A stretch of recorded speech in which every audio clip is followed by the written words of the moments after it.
In this lecture, we will discuss some of the properties of nucleus like nuclear charge, nuclear mass, nuclear size, and nuclear density. And other remaining properties we will discuss in next lecture. So first of all, take the nuclear charge.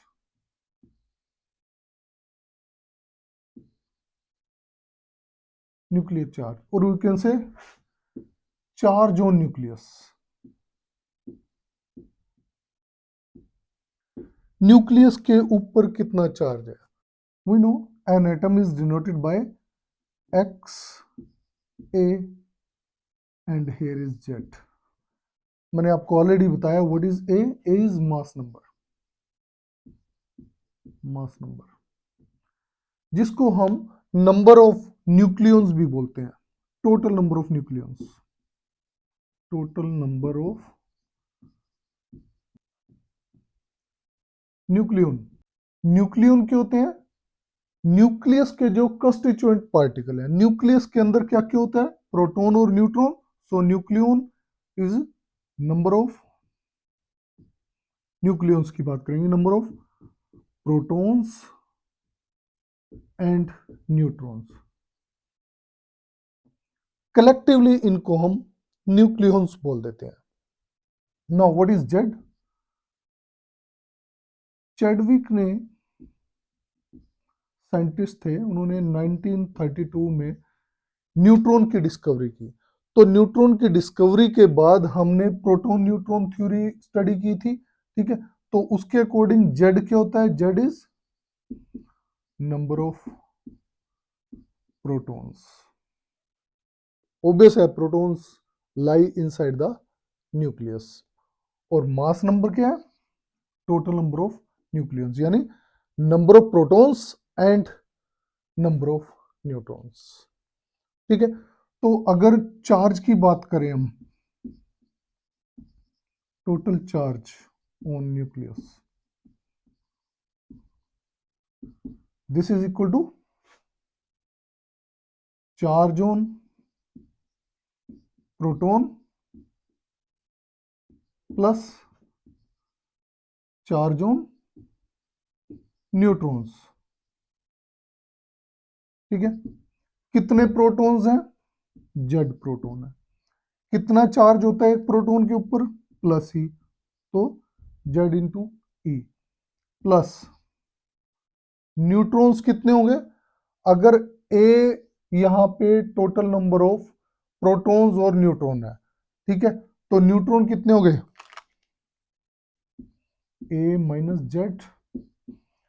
A total number of neutron and proton, Z proton है, so A minus Z will be number of neutrons, ठीक है। तो यहां लिख देंगे हम A minus Z.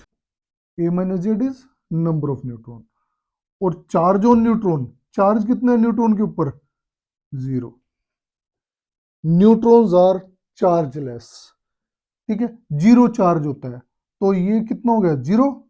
So total charge on nucleus will be plus Z e, ठीक है। तो charge on nucleus is plus Z e. For example, we want to find out charge on nitrogen nucleus. Nitrogen क्या होता है? N14 7, यानी इसमें 7 number of protons है, ठीक है। तो ये जेड क्या है? आपको बताया था नंबर ऑफ प्रोटॉन्स, तो इसमें हम क्या कहेंगे? Plus 7 into E. What is E? 1.6 into 10⁻⁻19 coulomb, ठीक है। तो ये कितना आ गया? 7642 11.2 into 10⁻⁻19 coulomb. This is charge on nitrogen nucleus. Similarly, you can find out charge on any nucleus.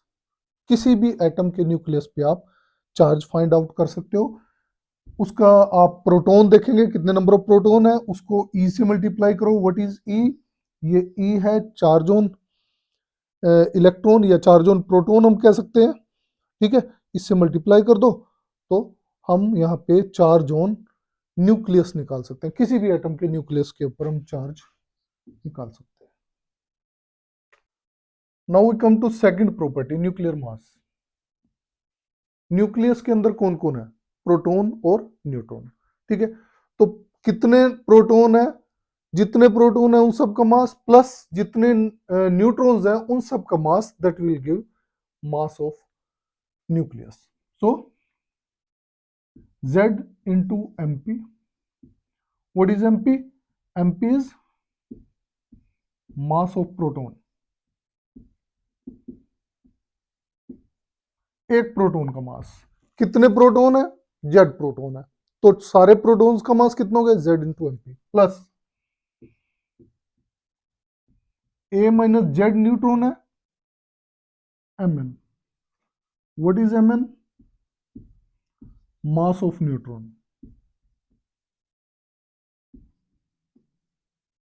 एक न्यूट्रॉन का मास। ठीक है, तो total mass of nucleus is Z into MP plus A minus Z into Mn। Okay, तो ये तो मास हो गया इसका। अब इस मास को हम लेते किस की टर्म में है? Nuclear mass is taken in terms of atomic mass unit। ठीक है, एंड 1 AMU, AMU क्या है दोबारा से बता देता हूं, atomic mass unit, and 1 atomic mass unit equal to 1/12 into mass of carbon nucleus. ठीक है, या कार्बन न्यूक्लियस जो है या कार्बन एटम रेफरेंस के लिए लेते हैं हम। रेफरेंस के लिए क्यों लिया? क्योंकि जब एक्सपेरिमेंट किया तब वहां पे देखा हमने कि सिर्फ कार्बन एटम का ही या कार्बन न्यूक्लियस का ही जो एटॉमिक मास आया वो थ्योरेटिकल वैल्यूज से मैच करता है। ठीक है, जो थ्योरी से वैल्यू हमारे पास आई, ठीक है, और जो एक्सपेरिमेंटली इसकी वैल्यू आई न्यूक्लियर मास की, वो सेम है, नियरली सेम है। ठीक है, एग्जैक्टली सेम तो नहीं, नियरली सेम है, लेकिन बाकियों के केस में ऐसा नहीं आता, इसलिए हम कार्बन को रेफरेंस लेते हैं। ठीक है, मैं यहाँ पे मास ऑफ कार्बन न्यूक्लियस बोल रहा हूँ, यहाँ मास ऑफ कार्बन एटम भी बोल सकता हूँ। वो क्यों? क्योंकि मैंने आपको बताया था कि whole mass of the atom is suppose to be concentrated in a tiny region, जिसको हम न्यूक्लियस बोलते हैं। लगभग सारा मास वहां मानते हैं कि हम वहां कंसंट्रेटेड है। ठीक है, तो इसमें जब सारा मास कंसंट्रेटेड है तो हम मान के चलते हैं कि 99.75% जो मास है वो मास ऑफ न्यूक्लियस होता है। ऐसा क्यों? क्योंकि न्यूक्लियस के अराउंड जो इलेक्ट्रॉन रिवॉल्व करते हैं ऑर्बिट्स में, उनका मास न्यूक्लियस के मास के कंपैरिजन में बहुत कम होता है। ठीक है, जैसे हम बोलते हैं कि अगर मास ऑफ प्रोटॉन है, ठीक है, that is equal to 1846 times mass of electron. ठीक है, एक प्रोटॉन का मास जो है 1846 time the mass of electron होता है। ठीक है, इतना ज्यादा है, तो इलेक्ट्रॉन का मास जो है वो नेग्लिजिबल होता है, इसलिए सारा का सारा मास हम मानते हैं कि न्यूक्लियस के अंदर ही कंसंट्रेट होता है। इसलिए अगर मैं यहाँ पे मास ऑफ कार्बन एटम बोल दूं तो वो भी गलत नहीं होगा। ठीक है, now n atoms of carbon has mass equal to 12 gram. n क्या है? n इज एवोगैड्रो नंबर, और जिसकी वैल्यू होती है 6.023 इंटू 10⁻23। ठीक है, ये क्या होता है? Avogadro number. इतने नंबर ऑफ एटम्स पर मोल। ठीक है, इतने नंबर ऑफ एटम पर मोल होता है एवोगैड्रो का number. Okay, so N atoms पर mole of carbon has mass 12 gram और 1 atom of carbon has mass, एक एटम का मास कैसे लेंगे हम यहाँ पे 12 by n, this is 12 upon 6.023 into 10^23, ठीक है, एक एटम का इतना मास होगा, ठीक है। ये हम कह सकते हैं कि 1 atomic mass unit, this will be equal to, जब इसको डिवाइड करेंगे हम यहाँ पे हमारे पास आएगा 1.66 इंटू 10^-27 kg, ग्राम को हमने किलोग्राम में कन्वर्ट कर लिया। तो यहाँ 1 एटॉमिक यूनिट हमारा आया 1.66 इंटू 10^-27 kg, ये हम लिख सकते हैं दिस इज इक्वल टू 1.6604, अगर 4 डेसिमल तक लेते हैं हम, इंटू 10^-27 kg। यहाँ ग्राम था तो हमने इसको डायरेक्टली किलोग्राम में ले लिया, ठीक है। 4 डेसिमल में लगभग इसकी वैल्यू इतनी होती है। तो अगर एएमयू की टर्म में हम प्रोटॉन का मास और न्यूट्रॉन का मास लेना चाहते हैं तो हमारे पास क्या है, mass of proton this is 1.007266 AMU atomic mass unit, तो इसको हम इस टर्म से मल्टीप्लाई कर देंगे तो मास ऑफ प्रोटॉन कितना आया 1.6725 इंटू 10^-27 kg। ऐसे ही मास ऑफ न्यूट्रॉन कितना आएगा 1.0086654 AMU and this will be 1.6748 into 10^-27 kg। आप यहाँ देखते हो कि मास ऑफ प्रोटॉन और मास ऑफ न्यूट्रॉन में बहुत ही कम डिफरेंस है। जब हम देखते हैं कि ये यहाँ थर्ड और फोर्थ जो डेसिमल प्लेस है वहां पे जाके डिफरेंस होता है, ठीक है। यहाँ 25 है, यहाँ 48 है, यहाँ तक दोनों सेम है, सेकंड डेसिमल तक दोनों की वैल्यू सेम है। तो हम यहाँ बोल सकते हैं कि प्रोटॉन और न्यूट्रॉन का मास लगभग सेम है। Now we come to energy equivalence of one atomic mass unit. One atomic mass unit के कोरस्पॉन्डिंग एनर्जी कितनी होगी, तो यहां हम लेते हैं E equal to mc², Einstein mass energy equivalence equal to mc², ठीक है। तो m यहां ले लेते हैं हम 1.6604, अगर 4 डेसिमल तक लेना है, इंटू 10^-27, ठीक है। 1 एटॉमिक मास यूनिट इतना होता है, इंटू c, कितना है 3 इंटू 10^8 मीटर पर सेकंड होता है और इसका स्क्वायर है, ठीक है। ये आपकी वेलोसिटी ऑफ लाइट है। Then this value on calculation comes out to be 1.494 into 10^-10 joule. We know 1 electron volt equal to 1.6 into 10^-19 joule, ठीक है। एक इलेक्ट्रॉन वोल्ट की वैल्यू होती है 1.6 into 10^-19 joule. So if we want to convert joule into electron volt तो क्या करेंगे, 1 joule equal to 1/1.6 into 10^-19 electron volt, ठीक है। तो हमें क्या करना है, इस जूल को इलेक्ट्रॉन वोल्ट में कन्वर्ट करने के लिए डिवाइड करना पड़ेगा किससे, 1.6 इंटू 10^-19 से, ठीक है। So we have E equal to 1.494 into 10^-10 upon 1.6 into 10^-19, ठीक है, ये आ जाएगा electron volt and this will be nearly equal to 931 MeV। Point में भी ले सकते हो आप, कुछ आएगा जो, लेकिन मैं राउंड फिगर कर लिया यहाँ पे, ठीक है। So this will come out 931 MeV, 931 mega electron volt. Mega का मतलब 10^6, ठीक है। तो ये 931 MeV आती है in term of atomic mass unit. अगर एटॉमिक मास यूनिट हमने ली है तो उसका एनर्जी इक्विवेलेंस 931 MeV आएगा। Now we come to next property, nuclear size. Rutherford experiment अगर आपको पता है, रदरफोर्ड अल्फा स्कैटरिंग एक्सपेरिमेंट,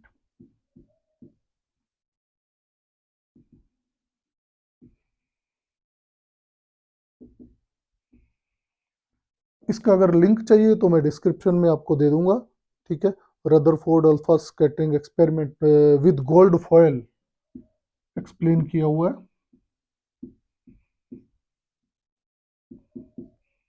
मैं आपको ब्रीफ में कर देता हूं। उन्होंने एक गोल्ड फॉयल ली थी, उसके ऊपर अल्फा पार्टिकल्स को स्कैटर किया था। तो कंक्लूजन क्या आया, ये अगर एटम है तो यहां से जो मैक्सिमम अल्फा पार्टिकल्स थे वो बिना डेविएट करे, ये देखो यहां से ये बिना डेविएट करे स्ट्रेट चले गए, ठीक है। कुछ जो थे वो यहां जाके जैसे डिफ्लेक्ट हो गए, जैसे यहां से इनकी डिफ्लेक्शन होगी, ठीक है। जो ये स्ट्रेट गए, ये क्या बताते हैं, ये बताते हैं कि maximum part of the atom is empty. इस एटम का मैक्सिमम पार्ट जो है वो खाली पड़ा है, कुछ नहीं है वहां से, तब ये सीधे चले गए, इनकी कोई इंटरेक्शन नहीं हुई किसी पार्टिकल के साथ, ठीक है। तो और ये जो डिफ्लेक्शन हुई, ये डिफ्लेक्शन क्या बताती है, क्योंकि ये हमारा न्यूक्लियस है, पॉजिटिव चार्ज है इसके ऊपर, अभी हमने डिस्कस किया, प्लस जेड, एक्सपेरिमेंटली भी अप्रूव हो चुका है। तो इसके ऊपर जो पॉजिटिव चार्ज है और ये अल्फा पार्टिकल भी पॉजिटिव पार्टिकल ही है, तो ये क्या होंगे, positive positive repel each other. तो यहां से इन्होंने अल्फा पार्टिकल्स को रिफ्लेक्ट कर दिया। तो ये मैक्सिमम रिफ्लेक्शन किस वजह से आई, क्योंकि सेंटर में कुछ पॉजिटिव चार्ज, कुछ नहीं सारा पॉजिटिव चार्ज रखा है, ठीक है, उसकी वजह से ये डिफ्लेक्शन होगी, ठीक है। उसके बाद इन्होंने क्या कहा, कुछ अल्फा पार्टिकल, ठीक है, इक्का दुक्का, वो क्या हुए, यहां गए जो, तो वो यहां से उन्होंने अपना पाथ रिट्रेस कर लिया, बैक हो गए, ठीक है। ये यहां जा रहे हैं, देखो ये जो सेंटर की तरफ गए थे, यहां आए, यहां से अपना पाथ रिट्रेस, यहां से वापस हो गए। ये किस वजह से हुआ, यहां पे ये न्यूक्लियस के साथ इसकी इंटरेक्शन हुई। तो जहां से रिफ्लेक्ट बैक हुए या इन्होंने अपना पाथ रिट्रेस किया, इसका मतलब क्या है कि यहां तक इस न्यूक्लियस का फील्ड एग्जिस्ट कर रहा है, ठीक है। तो न्यूक्लियर फील्ड की वजह से ये यहां चले गए, ठीक है। न्यूक्लियर फील्ड है तो इसका हम मानते हैं कि this is approximately size of nucleus, ठीक है। और ये क्या है, इस डिस्टेंस को क्या बोलते हैं, this is distance of closest approach,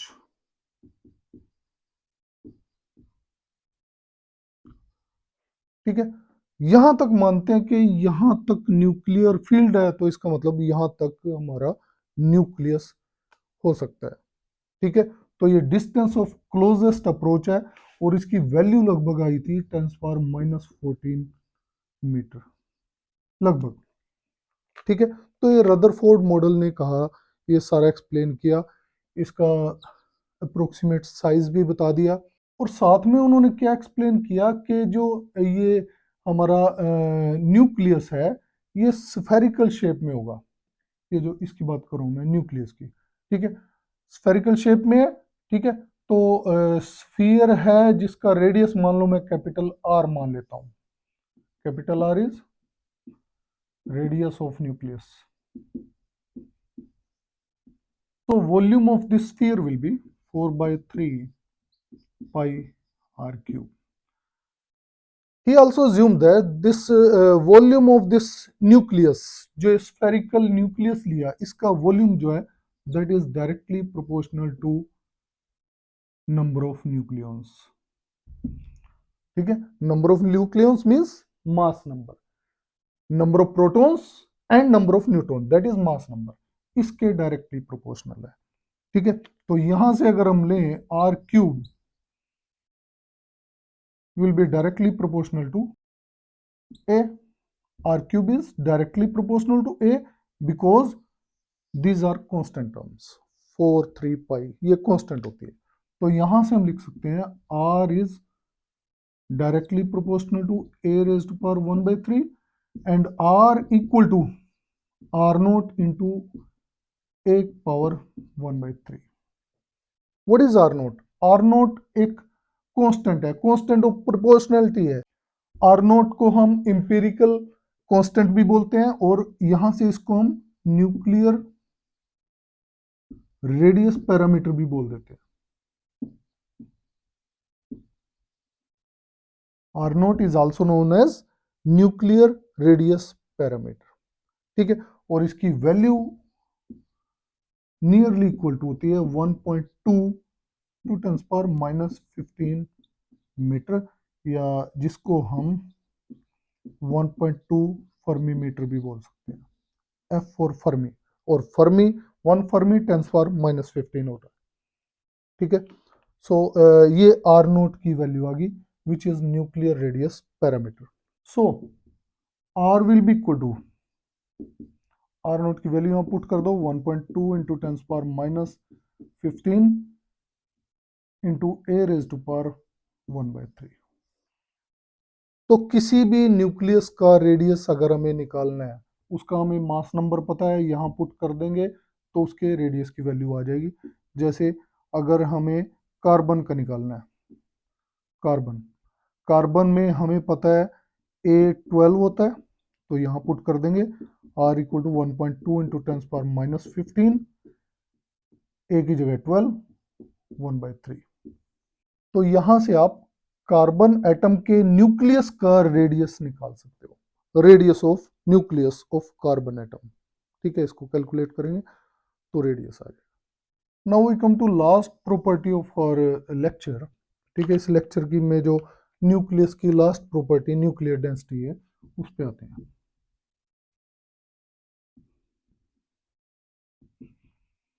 nuclear density, density of nucleus, mass of the nucleus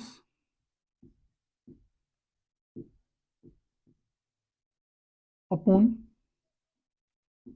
volume of the nucleus.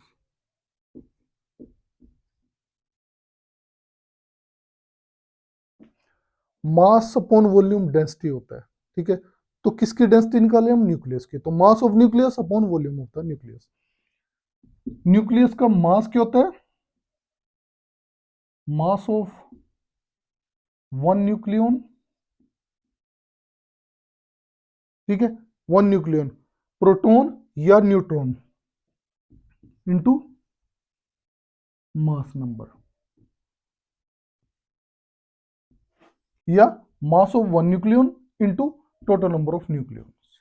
ठीक है, upon volume, volume of nucleus spherical है 4/3 पाई आर क्यूब, यहाँ पे radius R is R nought into A raised power 1/3। ठीक है, तो are की जगह हम यहाँ पे ये पुट कर देंगे। ठीक है, मास ऑफ वन न्यूक्लियन वो हमने क्या निकाला था 1.66 into 10 power -27 kg into mass number कितना है ए, नंबर ऑफ न्यूक्लियंस ए है, तो इस आर की वैल्यू हम यहाँ से पुट कर देंगे। We have 4/3 pi and what is R, R nought A raised power 1/3 cube.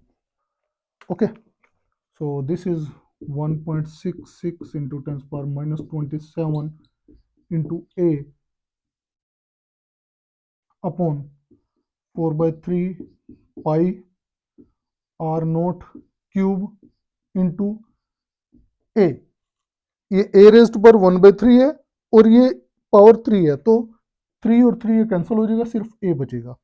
Okay, now a यहाँ से कैंसिल हो गया, so we have 1.66 into 10 power -27 upon ये 3 को मैं ऊपर ले लेता हूँ, यहाँ पे 3 4 इंटू 3.14 पाई की वैल्यू पुट कर दी, और आर नोट का क्यूब, आर नोट अभी हमारे पास क्या आया था 1.2 इंटू 10⁻⁻15 इसका क्यूब। ठीक है, तो इसको हम सॉल्व कर लेते हैं। वी हैव, तो न्यूक्लियर डेंसिटी जिसको हमने रो बोल दिया है, रो से रिप्रेजेंट करेंगे। ठीक है, rho comes out to be 2.97 into 10⁻17 kilogram per meter cube. यहाँ से एक बड़ी मजेदार चीज निकल के आई है, आप देखते हो कि ये ए तो कैंसिल हो गया था ऊपर नीचे, तो ये सारी चीजें कांस्टेंट है हमारे पास, इससे कांस्टेंट वैल्यू आई। ठीक है, यहां हम देखते हैं कि rho is independent of mass number, so from here we say nuclear density rho is independent of mass number। Mass number के इंडिपेंडेंट है क्योंकि ये कैंसिल हो गया था, यहाँ मास नंबर, इसके रिलेशन में मास नंबर नहीं है, ये सारी क्वांटिटीज कांस्टेंट है। ये देखो ये भी कांस्टेंट है, ये आर नोट जो मैंने बताया था इंपेरिकल कांस्टेंट है वो भी कांस्टेंट आया, तो इससे एक कांस्टेंट वैल्यू आई। सो यहां से कंक्लूजन निकल के आता है कि nuclear density of all the atoms is same. ठीक है, सेम है, सिर्फ कुछ जो लाइट न्यूक्लियाई होते हैं, लाइट न्यूक्लियाई जैसे हाइड्रोजन हो गया,